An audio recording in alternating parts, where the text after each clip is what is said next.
지난 한 주 동안 신방 다니고 전도하고 또 상담하고 또 말씀 준비하고 그렇게 매일의 일상을 그렇게 사는데, 새벽에 교회 나와가지고 예배드리기 위해서 교회에 나와서 차에서 내렸는데 무심코 하늘을 쳐다봤는데 뭔가가 반짝거리더라고요. 반짝반짝 별들이 빛나는 것을 보았습니다. 전 그걸 보면서 야, 가을 하늘이 청명하니 가을이구나라는 생각을 하면서 시원한 바람이 부는 그 순간에 야, 벌써 무더운 여름이 다 갔나 보네, 이런 생각이 들었습니다. 또 얼마 전에는 차를 타고 지나가는데 어머, 벼들이 벌써 익었네, 이런 소리를 들었습니다. 제 황금빛으로 벼가 익어가는 수확의 계절이 다가왔다는 거죠. 무더운 여름에도 농부들은 추수할 그날을 기다리면서 매일매일 힘써 노동을 했습니다. 풍성한 열매를 기대하며 말입니다. 오늘 본문에서 예수님은 자신을 가리켜 참 포도나무라고, 그리고 하나님이 농부시라고 말씀하십니다. 그리고 우리가 참 포도나무에 붙어있는 가지라고 말씀하시죠. 열매 맺는 가지를 주님께서 기뻐하신다는 말씀을 오늘 본문이 말하고 있습니다. 아마 신앙생활을 조금이라도 하신 분들은 예수님께서 비유로 말씀하신 이 참 포도나무 비유와 가지의 이야기들을 많이 들어보셨을 겁니다. 제가 말씀을 묵상하고 설교를 준비하면서 계속 제 눈에 이렇게 올라오는 말씀이 있었습니다. 그건 바로 본문의 5절 말씀이셨어요. 5절 말씀을 우리 같이 한번 읽어보겠습니다. 나는 포도나무요 너희는 가지라. 그가 내 안에 내가 그 안에 거하면 사람이 열매를 많이 맺나니 나를 떠나서는 너희가 아무것도 할 수 없음이니라. 아멘. 나를 떠나서는 너희가 아무것도 할 수 없다. 이 말씀이 계속 제 마음을 울렸습니다. 예수님을 떠나서는 아무것도 할 수 없다. 예수님을 떠나서는 아무것도 할 수 없다. 여러분, 주님의 이 말씀을 여러분은 어떻게 생각하십니까? 저는 예수님을 떠나서 아무것도 할 수 없다는 예수님의 말씀에 100% 동의합니다. 그런데 이 말씀에 동의하지 않는 많은 사람들이 있습니다. 이 사람들은 예수님 없어도 많은 일을 한다고 말합니다. 생각합니다. 실제로도 어떤 사람들은 예수님을 믿지 않으면서도 인류 역사에 중요한 업적을 남기면서 역사적인 위인이 되는 경우도 있습니다. 그럼 예수님을 떠나서는 아무것도 할 수 없다는 예수님의 말씀은 뭡니까? 거짓말입니까? 아닙니다. 예수님께서 말씀하시는 것은 영적인 의미가 있는 거예요. 왜 예수님은 주님을 떠나서 아무것도 할 수 없다고 말씀하셨을까요? 예수님을 떠난 인생의 결말은 지옥의 심판뿐인 겁니다. 그래서 본문 6절에서 주님이 이렇게 말씀하셨어요. 6절 말씀 읽어볼까요? 사람이 내 안에 거하지 아니하면 가지처럼 밖에 버려져 마르나니 사람들이 그것을 모아다가 불에 던져 사르느니라. 예수님 안에 거하지 않는 인생이 할 수 있는 일이 뭐가 있겠습니까? 할 수 있는 일이 있어요.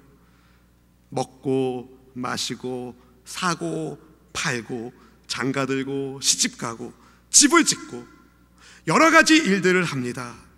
근데 모두가 다 이 땅에서의 일이 전부인 거죠. 영혼의 문제는 미해결 상태인 겁니다.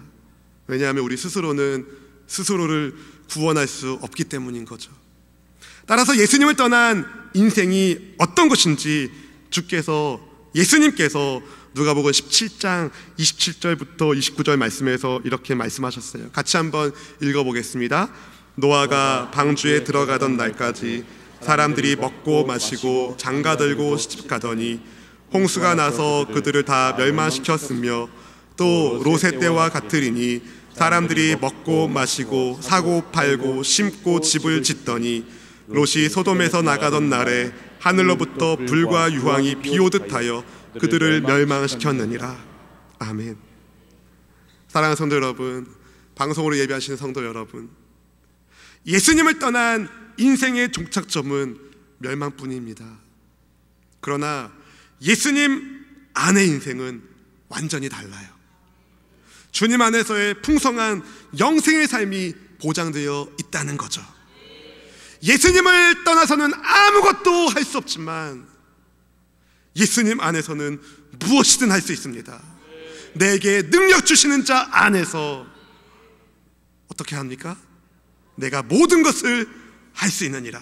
우리 함께 믿음으로 다시 한번 고백합시다. 같이 읽어보겠습니다. 시작. 내게 능력 주시는 자 안에서 내가 모든 것을 할 수 있느니라. 할렐루야, 할렐루야. 내 능력 아니에요. 내게 능력을 주시는 주님 안에서, 예수님 안에서 우리는 모든 것을 할 수 있는 겁니다. 목사님, 저는 예수님을 믿는데도 왜 이렇게 되는 일이 없나요? 주님이 말씀하시는 것을 붙드십시오. 예수님 안에 있으면 할 수 있다. 해보자. 하면 된다. 예수님 안에서, 예수님 안에서. 그게 중요한 겁니다. 예수님께서는 예수님 내 안에 있으면 좋겠다, 내 안에 네가 있으면 좋겠다라고 부탁하지 않으셨어요. 내 안에 거하라. 내 안에 거하라. 이것은 선택사항이 아닙니다. 내 영혼의 생과 사를 결판내는 아주 중요한 결정입니다. 명령입니다. 반드시 예수님 안에 있어야 합니다. 본문 4절을 한번 보십시다. 본문 4절 상반절입니다. 같이 읽어보겠습니다. 내 안에 거하라. 나도 너희 안에 거하리니. 아멘. 우리가 예수님 안에 있을 때에 예수님 우리 안에 거하시고, 생명이신 예수님이 내 안에 있을 때에 우리는 생명의 사람이 되는 겁니다. 이곳에 계신 여러 성도님들이 모두가 다 참 포도나무이신 예수님께 잘 붙어있는 가지 되길 주님의 이름으로 축원합니다. 요한복음에서 예수님은 나는 무엇 이다라는 뜻을 가지고 있는 에고 에이미라는 용법을 사용하셔서 예수님이 성자 하나님 되심을 나타내 주셨습니다.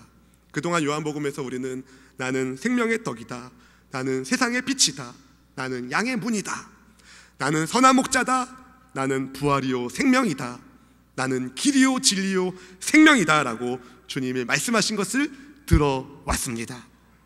오늘 본문에서 주님은 스스로를 가리켜 나는 포도나무다 라고 말씀하시는데요, 우리 본문 1절 말씀을 같이 한번 읽어보겠습니다. 시작. 나는 참 포도나무요 내 아버지는 농부라. 아멘. 포도나무는요, 이스라엘 사람들에게는 아주 특별한 의미가 있습니다. 주님의 말씀을 듣는 제자들은 금방 이해했어요. 아, 원래 포도나무는 이스라엘이었는데, 이스라엘이 포도나무였다는 거죠.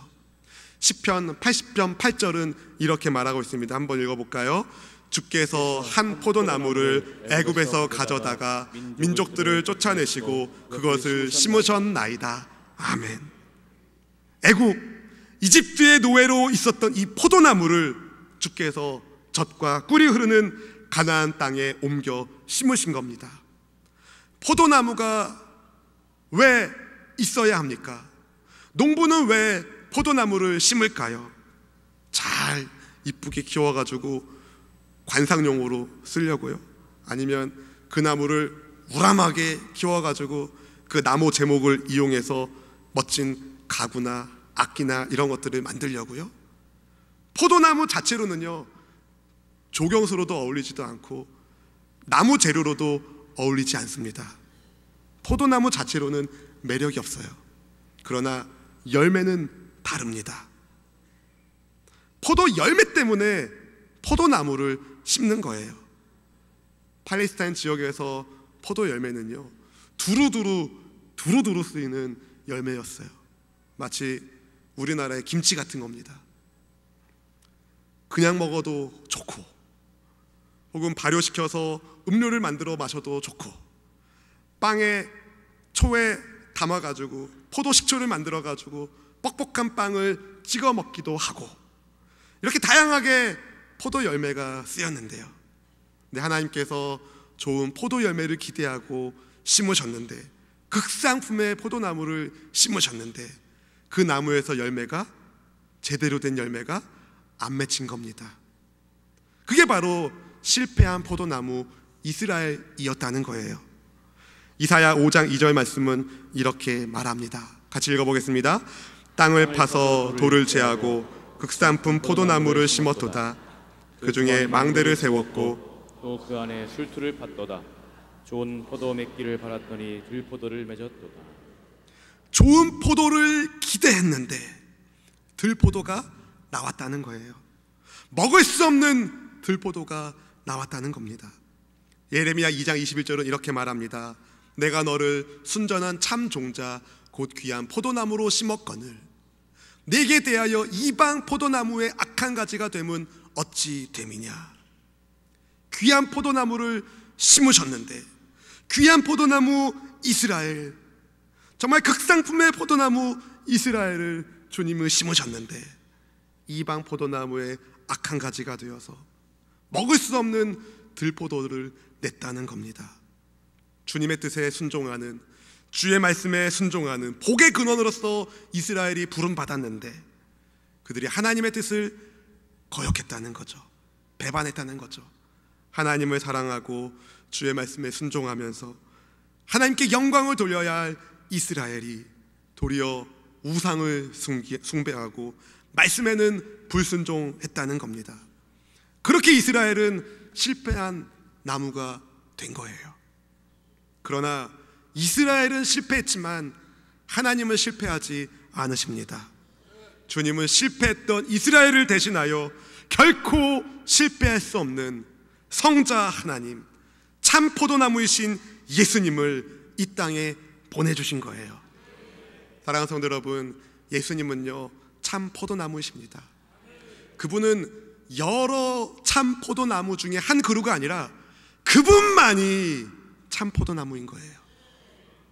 그리고 우리는 뭡니까? 가지입니다. 가지는 나무에 붙어 있어야 삽니다. 예수님께 우리는 붙어 있어야 삽니다. 그 길이 생명의 길입니다. 본문 8절 말씀을 우리 같이 한번 읽어보겠습니다. 8절입니다. 너희가 열매를 많이 맺으면 내 아버지께서도 영광을 받으실 것이요 너희는 내 제자가 되리라. 아멘. 저는 이곳에 계신 여러 성도님들이, 모든 성도님들이 열매 맺는 그리스도인 되기를 주님의 이름으로 축복합니다. 열매를 많이 맺는 주님의 제자가 되기를, 그렇게 하나님께 영광 돌리시기를 주님의 이름으로 축원합니다. 축원합니다. 아멘 하신 성도 여러분, 제가 질문 드리겠어요. 여러분은 열매를 맺고 계십니까? 열매를 맺고 있다면 어떤 열매를 맺고 계십니까? 보통 이렇게 질문하면요, 아멘 하시던 분들도 주여, 주여, 제가 앞으로 열매 잘 맺겠습니다, 이렇게 결심을 합니다. 참 귀한 결심이에요. 그런데 생각하실 게 있어요. 가지가 결심하면 열매 맺습니까? 아니에요. 가지는 스스로 열매 맺을 수 없어요. 내 결심으로 열매 맺는 것이 아닙니다. 나무에 붙어 있을 때 그 가지는 열매를 맺는 겁니다. 오늘 본문 비유를 통해서 주님께서 저와 여러분에게 하시고자 하는 말씀은, 열매 맺지 못하는 것들은 다 각오해, 이제 다 죽었다고 복창해라, 이런 말씀이 아닙니다. 오해하지 마세요. 내 안에 있어라, 내 안에 있어라. 그러면 열매를 맺을 것이다. 지금 주님은 이 말씀을 하시는 겁니다. 열매를 맺기 이전에, 열매를 맺어야겠다는 결심이 이전에 내가 진실로 예수님께 붙어있는 가지인지, 내가 진실로 예수님 안에 있는지, 그리고 예수님이 내 안에 있는지를 점검해야 하는 거죠. 본문 4절 말씀은 이렇게 말합니다. 4절 말씀 읽어보겠습니다. 내 안에 거하라, 나도 너희 안에 거하리라. 가지가 포도나무에 붙어있지 아니하면 스스로 열매를 맺을 수 없음 같이 너희도 내 안에 있지 아니하면 그러하리라. 아멘. 나무에 붙어있는 가지가 살아있는 가지인 것처럼 예수님께 붙어있는 우리가 참 그리스도인이 되는 것입니다. 그렇게 나무에 붙어 있어야 열매가 나무 뿌리로부터 올라오는 영양분을 공급받게 되고 그 가지 끝에서 열매를 맺는 겁니다. 그리고 그 열매가 그 가지가 나무에 잘 붙어 있다는 것을 증명해 주는 거죠. 열매 없는 가지는 붙어 있지만 사실은 죽은 가지인 겁니다. 농부이신 아버지께서는 이런 죽은 가지를 제거하시는 거죠. 2절 상반절에서 주님께서 이렇게 말씀하셨어요. 같이 읽어보겠습니다. 무릇 내게 붙어 있어 열매를 맺지 아니하는 가지는 아버지께서 그것을 제거해 버리시고, 열매 맺지 않는 가지를 아버지께서 제거하신답니다. 이 말씀을 보면서 혹시 뜨끔하신 분 안 계세요? 나는 예수님께 붙어 있으면서도 열매를 맺지 않는 가지는 아닌가? 그런 가지는 하나님께서 제거하신다는데 그럼 내게는 구원이 아니라 심판이 있는 건 아닌가? 이렇게 근심하는 분 혹시 계십니까? 걱정하지 마십시오. 참 포도나무에 붙어있는 가지는 열매를 안 맺힐 수가 없어요. 열매 맺지 않는 그리스도인, 전혀 말이 안 되는 말입니다. 마치 동그란 네모 같은 말이에요. 말이 안 되는 거죠. 왜냐? 그리스도인은 예수님 안에 있고 예수님은 그 안에 거하시기 때문에 반드시 열매를 맺게 되어 있습니다. 게다가 예수님이 말씀하셨어요. 주 안에 있는 자들을 하나도 잃어버리지 않을 것이다. 요한복음 6장 39절 말씀을 같이 한번 읽어보겠습니다. 요한복음 6장 39절입니다. 나를 보내신 이의 뜻은 내게 주신 자 중에 내가 하나도 잃어버리지 아니하고 마지막 날에 다시 살리는 이것이니라. 아멘. 할렐루야! 할렐루야! 따라서 아버지께서 제거하시는 가지는요, 겉으로는 붙어 있는 것처럼 보이지만 사실 이미 나무로부터 단절되어 있는 죽은 가지를 말하는 겁니다. 아무리 신앙 있는 척해도 우주 최고의 농부이신 아버지의 눈에서 벗어날 수가 없는 거죠. 교회는 다니면서 예수를 믿는 척 할 수는 있습니다. 그러나 혹시 이 자리에 그런 분이 계시다면 지금 예수님을 믿기를 축복합니다. 교회 다니는 사람이 아닙니다. 여러분이 교회가 되어야 합니다. 예수님 안에 있는 교회가 될 때, 예수님 믿는 진짜 그리스도인이 될 때, 예수님께 붙어있는 산 가지가 될 때 우리는 열매를 맺는 주님의 가지가 되는 겁니다. 여러분이 그런 가지라면 때때로는 열매를 더 잘 맺게 하시는 하나님의 가지치기가 있다는 것을 생각해 보셔야 돼요. 2절 하반절은 이렇게 말하는데요. 무릇 열매를 맺는 가지는 더 열매를 맺게 하려 하려 그것을 깨끗하게 하시느니라. 최고의 농부이신 하나님은 저와 여러분을 깨끗하게 하십니다.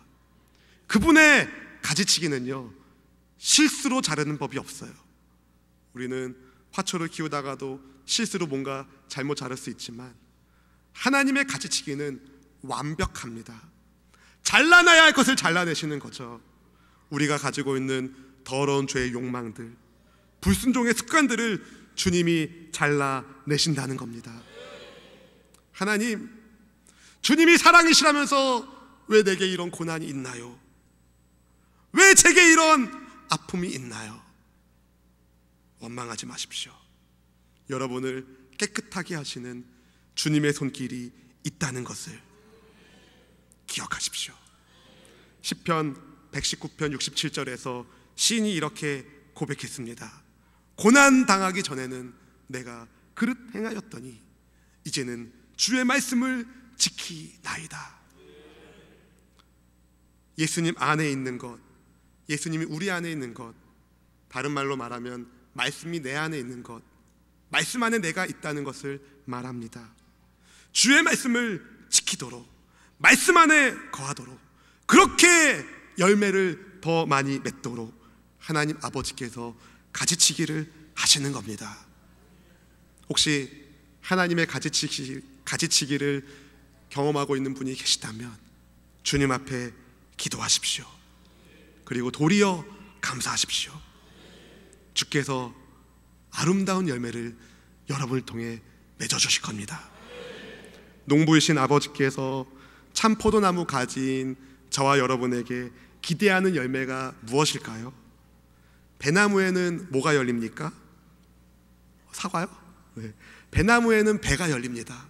사과나무에는 사과가, 포도나무에는 포도가, 예수님 나무에는 예수님이라면 좀 이상할 것 같고 예수님 나무에는 예수님을 닮은 작은 예수들이 맺힙니다. 그게 바로 전도의 열매라고 말할 수 있죠. 예수님 닮은 성도가 맺혀진다는 겁니다. 로마서 16장 5절 말씀에 보면은요, 로마서 16장 5절 말씀에 보면은 이런 말씀이 있는데요, 같이 한번 읽어볼까요? 또 저의 집에 있는 교회에도 문안하라. 내가 사랑하는 에베네도에게 문안하라. 그는 아시아에서 그리스도께 처음 맺은 열매니라. 아멘. 에베네도가 예수님을 믿음으로 성도가 된 전도의 열매라는 겁니다. 복음을 증거하여 열매를 맺는 거죠. 저와 여러분도 바로 그 전도의 열매 중에 하나입니다. 갈라디아서 5장 22절 23절에서 성령의 열매를 가리켜 이렇게 말합니다. 같이 한번 읽어보겠습니다. 오직 성령의 열매는 사랑과 희락과 화평과 오래 참음과 자비와 양선과 충성과 온유와 절제니 이 같은 것을 금지할 법이 없느니라. 아멘. 성령의 열매가 9가지가 등장하는데요, 이 9가지의 성령의 열매를 가리켜 성령의 열매들이라고 말하지 않습니다. 성령의 열매라고 말합니다. 왜냐하면 한 사람의 인격 안에 담겨있는 열매이기 때문인 거죠. 성품의 열매, 성령의 열매를 맺어야 하는 겁니다. 성령 충만한데, 제가 종종 말씀드리는데, 저 사람은 성령 충만한데 성격이, 이건 아닌 겁니다. 성령 충만하다는 것은 성품이 훌륭하다는 거예요. 빛의 열매는 또 무엇이겠습니까? 빛의 열매, 에베소서 5장 9절은 이렇게 말합니다. 빛의 열매는 모든 착함과 의로움과 진실함에 있느니라. 다 성품과 관련된 말씀이죠. 사랑하는 성도 여러분, 예수님 믿는 사람 옆에 가면 포도 향기가 나요. 예수님 믿는 사람 옆에 가면 참 포도 향기가 납니다. 우리 옆에 있는 사람의 냄새를 한번 맡아보세요. 무슨 냄새 나나?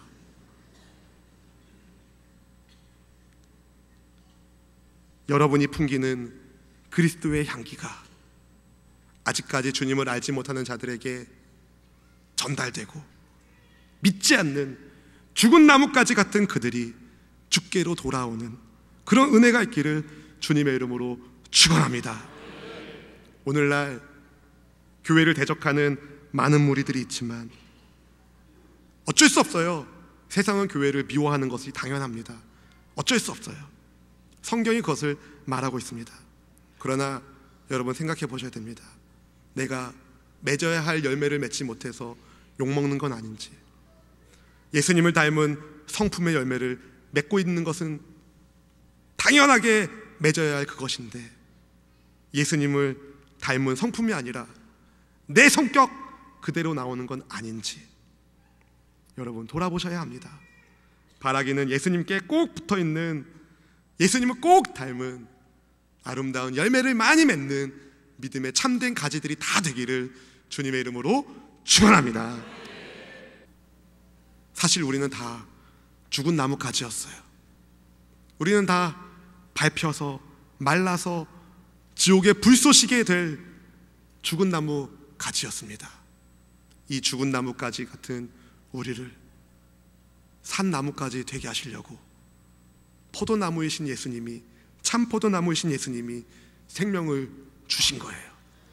그렇게 우리는 십자가에서 죽으시고 부활하신 예수님을 통하여 주님께 붙어있는 산가지가 된 겁니다.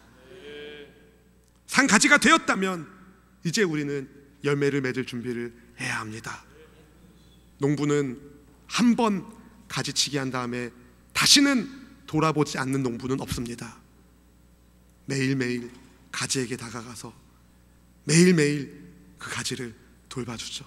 사랑으로 만져주고 잘못 삐죽 나온 것은 다 가지치기 해주고 잘 가지가 자랄 수 있도록 최선을 다해 농부가 일합니다. 우리 하나님은 여러분을 항상 돌보시는 하나님이십니다. 여러분을 떠나지 않으십니다. 항상 여러분을 돌보아 주십니다. 주님 앞에 여러분의 몸을 맡기십시오. 주님 앞에 여러분의 삶을 맡기십시오. 그분께서 여러분을 돌보아 주실 것입니다. 그렇게 우리는 풍성한 열매를 맺는 믿음의 가지가 되는 겁니다. 참 포도나무이신 예수님께 끝까지 잘 붙어 있어서 하나님께서 약속하신 많은 열매를 맺는 주님의 제자가 다 되기를 주님의 이름으로 축원합니다.